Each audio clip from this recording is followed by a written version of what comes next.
Welcome back. तो friends, अभी की न्यूज है, ब्रह्मोस पर गिरी गाज मगर S-400 ने किया पैसा वसूल है। ये क्या है? तो चलो वीडियो शुरू करके पता करते हैं। वीडियो शुरू करने से पहले अगर आप चैनल पर नए हो, आपने अभी तक सब्सक्राइब नहीं किया है, तो जल्दी से पहले सब्सक्राइब के बटन और बेल आइकन को क्लिक कर लो ताकि आपको हमारे सारे न्यू वीडियोस के नोटिफिकेशन मिल जाएं जैसे हम अपलोड करें। अगर आपको वीडियो पसंद आता है प्लीज लाइक एंड शेयर। चलिए शुरू करते हैं। दोस्तों, इनसाइट नॉलेज की एक और नई वीडियो में आप सभी का स्वागत है। इस वीडियो में हम दो बड़ी खबर के ऊपर बात करने वाले हैं, जिसमें पहली खबर ब्रह्मोस मिसाइल से जुड़ी हुई है। दरअसल रूस और यूक्रेन के युद्ध के बीच ब्रह्मोस मिसाइल को लेकर खबरें तेज हो रही है, क्योंकि लगातार रूस के टैंकों को यूक्रेनियन सेना अपने टारगेट में ले रही है। तो क्या अब रूस ब्रह्मोस मिसाइल का उपयोग करने की योजना बना रहा है? क्योंकि अभी तक रूस की ओर से कोई भी बड़ी मिसाइल को यूक्रेनियन सेना पर नहीं दागी गई है। और उधर अब चाइना में भी चिंता की लकीरें बढ़ने वाली है, क्योंकि भारत के पास भी काफी भारी तादाद में ब्रह्मोस मिसाइल मौजूद है। और वहीं दूसरी खबर S-400 को लेकर है। दरअसल पहली बार S-400 के द्वारा किसी एयरक्राफ्ट को मार गिराया गया है। यह एयरक्राफ्ट S-400 से लगभग 150 किलोमीटर दूर बमबारी कर रहा था। दोस्तों, इन्हीं दोनों खबर के ऊपर इस वीडियो में हम विस्तार से बात करने वाले हैं। आइए सबसे पहले जानते हैं ब्रह्मोस मिसाइल को लेकर क्यों चीनी सेना के अधिकारियों के होश उड़े हुए हैं। अभी तक रूस की ओर से यूक्रेन से जारी युद्ध में थल सेना का ही ज्यादातर उपयोग किया गया है। रूस ने यूक्रेन पर अभी तक कोई भी घातक मिसाइल नहीं दागी है, लेकिन दूसरी ओर से रूस के टैंकों की भारी मात्रा देखी जा रही है। लेकिन अमेरिका के द्वारा दिए गए एंटी टैंक मिसाइलों से यूक्रेनियन सेना रूस के टैंकों को लगातार तबाह कर रही है। वहीं रूस के टैंकों से जितनी उम्मीदें थी वह उन पैरामीटर्स पर उपयुक्त नजर नहीं आ रहे, जिसके चलते अब विशेषज्ञों का कहना है कि रूस आने वाले कुछ ही दिनों में यूक्रेन पर बड़े हमले करने वाला है। रूस के पास बहुत सी मिसाइलें हैं, लेकिन भारत और रूस के ज्वाइंट ऑपरेशन से बनाई गई ब्रह्मोस मिसाइल की चर्चा इस समय सबसे ज्यादा है, क्योंकि इसका उपयोग का मतलब है कि टारगेट को पूरी तरह से तबाह कर देना। उधर जैसे ही रूस में ब्रह्मोस मिसाइलों को लेकर खबरें तेज हो रही है, तो चीन में भी खलबली ना पैदा हो ऐसा हो ही नहीं सकता।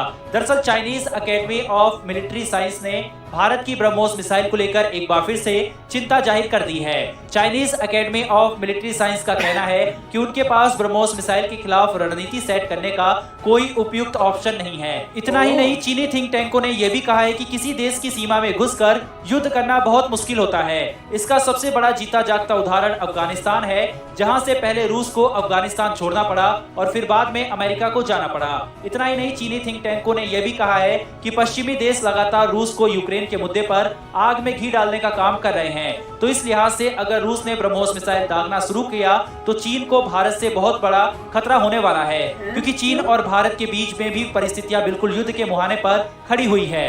दोस्तों, अब इस वीडियो में दूसरी खबर की ओर बढ़ते हैं, जो कि S-400 को लेकर आई है। दरअसल दोस्तों, पहली बार S-400 किसी लड़ाकू विमान को अपना शिकार बनाया है, जिससे पाकिस्तान बहुत बुरी तरह से बौखलाने वाला है, क्योंकि भारत पहले ही पाकिस्तान की सीमा में S-400 की तैनाती करके रखा हुआ है और अब S-400 की ताकतों के सबूत आने शुरू हो गए हैं। अभी तक दुनिया S-400 की ताकतों को बस पेपर्स में लिखे फीचर्स के जरिए ही अंदाजा लगा रही थी, लेकिन जैसे ही रूस ने S-400 के जरिए यूक्रेन के Su-27 लड़ाकू विमान को मार गिराया है, उससे दुनिया के कई देशों के होश उड़ चुके हैं। दरअसल रूस और यूक्रेन के बीच का युद्ध अब बहुत तेजी से बढ़ता जा रहा है। यूक्रेन रूस को रोकने के लिए अपने लड़ाकू विमानों और ड्रोन के जरिए रूसी सेना पर बम बरसा रहे हैं, लेकिन उधर यूक्रेन का Su-27 लड़ाकू विमान रूस की सेना पर बम गिराने के लिए रूसी सेना के काफिले के इतना नजदीक पहुंच गया था कि रूस के द्वारा तैनात किए गए S-400 ने उसे ट्रैक कर लिया।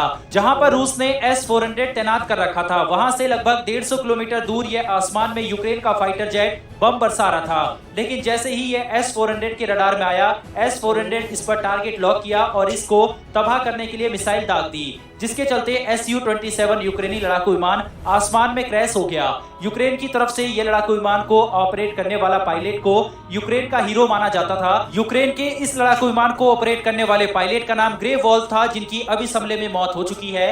आपको बता दें, लड़ाकू विमान को मार गिराने में जिस मिसाइल का उपयोग किया गया था वो 46N थी, जिसकी रेंज 250 किलोमीटर थी। अगर भारतीय S-400 की रेंज की बात करें तो इसमें 4 तरीके की मिसाइल लगाई गई है, जिसमें NM96E जिसकी रेंज 40 किलोमीटर है, NM96E2 जिसकी रेंज 120 किलोमीटर है, 48N6E2 जिसकी रेंज 250 किलोमीटर है और 40N6E जिसकी रेंज 400 किलोमीटर है। वहीं अगर भारत के S-400 की तैनाती कश्मीर के गुलमोहर में की जाती है तो S-400 पूरे अफगानिस्तान तक को कवर कर सकता है, यानी कि पूरा पाकिस्तान इसकी जद में आ जाएगा और इससे पाकिस्तानी फाइटर जेट को हवा में फाइटर जेट को ले जाना दूभर बन जाएगा।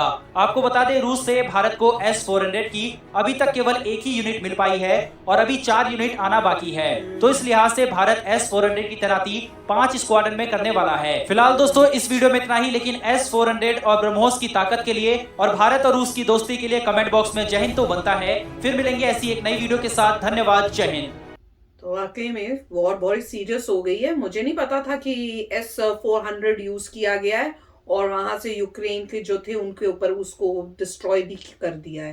तो वो तो न्यूज बहुत ही खतरनाक होता जा रहा है।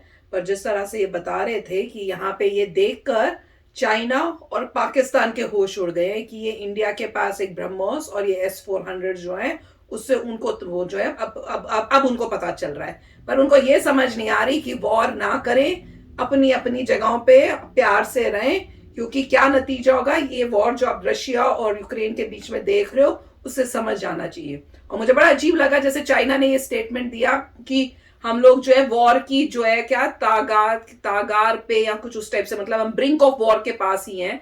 क्योंकि भैया मैं तो यही बोल रही थी, भैया ब्रिंक ऑफ वॉर के वहां पे हो क्यों?